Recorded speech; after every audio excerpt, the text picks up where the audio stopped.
This Notebook LM video examines how Christianity's original message of peace and love became entangled with state power, leading to centuries of coercion and persecution. Beginning with the Council of Nicaea, the Church shifted from persuasion to coercion. Heresy was redefined as a crime against the empire, punishable by exile, confiscation, or death. Today, we're going to tackle one of history's great paradoxes. It's a big one. How did a religion founded on a message of peace and love end up enforcing its beliefs with violence? It's a story that really makes you think about the relationship between ideals and power. So, let's get into it. So where does this story start? Well, you might be surprised to hear it's not in some dusty ancient past. We're starting in Valencia, Spain. The year is 1826. You know, this is the era of enlightenment, revolution, new ideas. And this was the crime. The accused was a schoolteacher, Cayetano Ripoll. And his big offense? He tweaked a line in the school prayers. That's it. Seems pretty minor, right? Almost trivial. Well, the consequence was anything but trivial. For this, Ripoll was hanged. This was the final, brutal act of the infamous Spanish Inquisition. Just think about that for a second. A medieval institution carrying out an execution in the 19th century. It's a shocking moment that just begs a much, much bigger question. How on earth did this happen? How do you get from love your enemies to executing a schoolteacher for changing a prayer? To even begin to understand that, we have to go way back to the moment Christianity's relationship with power changed forever. All right, let's rewind the clock. We're going to look at a single turning point that completely altered the course of Christianity, and honestly, the course of Western history. We're talking about the Council of Nicaea in 325 CE. And you have to understand, this wasn't just some big church meeting.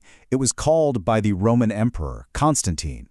He needed a unified, stable empire, and he saw a unified church as the glue that could hold it all together.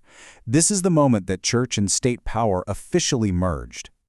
And the transformation was just staggering. Look at this. Before Nicaea, Christianity was a persecuted minority. It grew because people were persuaded by its message.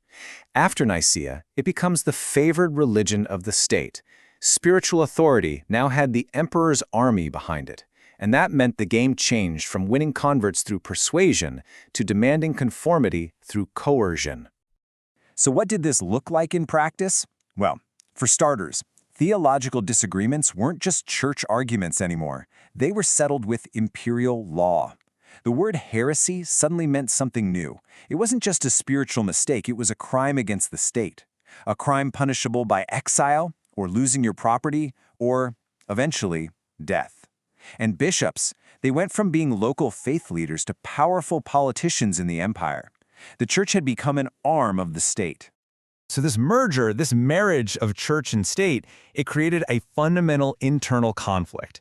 And there's actually this perfect metaphor from Chinese philosophy that just nails this impossible tension. The term is Mao Duing.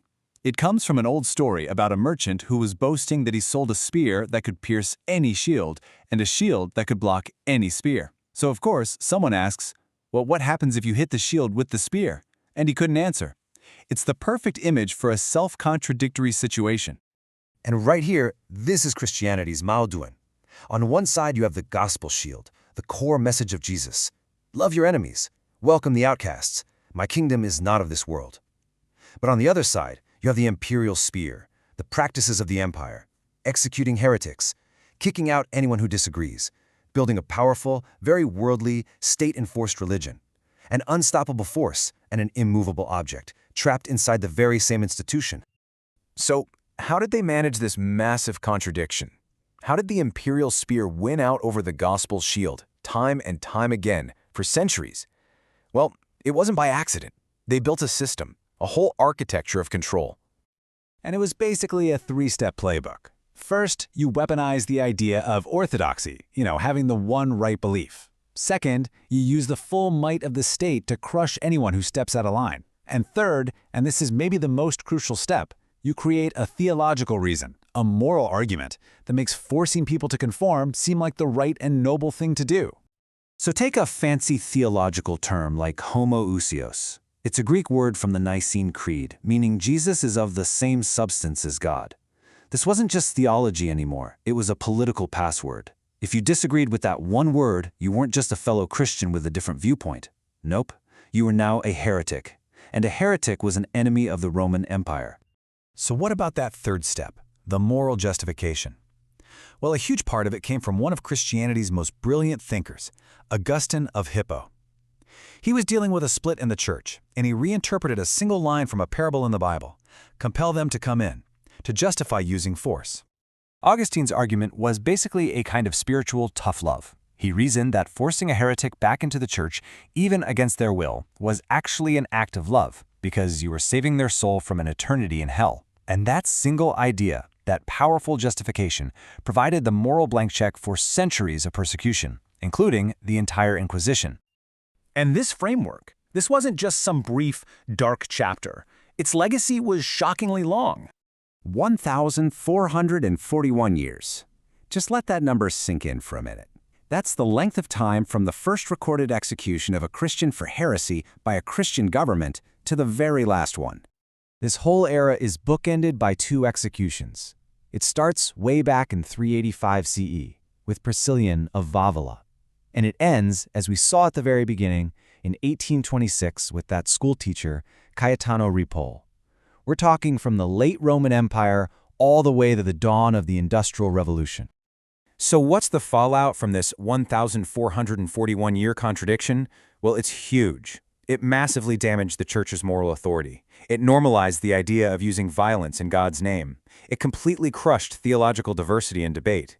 And it created this powerful, wealthy class of clergy, the total opposite of the faith's humble beginnings. Which leaves us with a final, really unsettling question. And it goes far beyond just this one history. When any idea, religious, political, whatever, gets mixed up with state power, can it ever avoid being turned into a weapon? Can the shield of deep conviction avoid being reforged into the spear of coercion? It's a question the past keeps asking us, and one we are still grappling with today.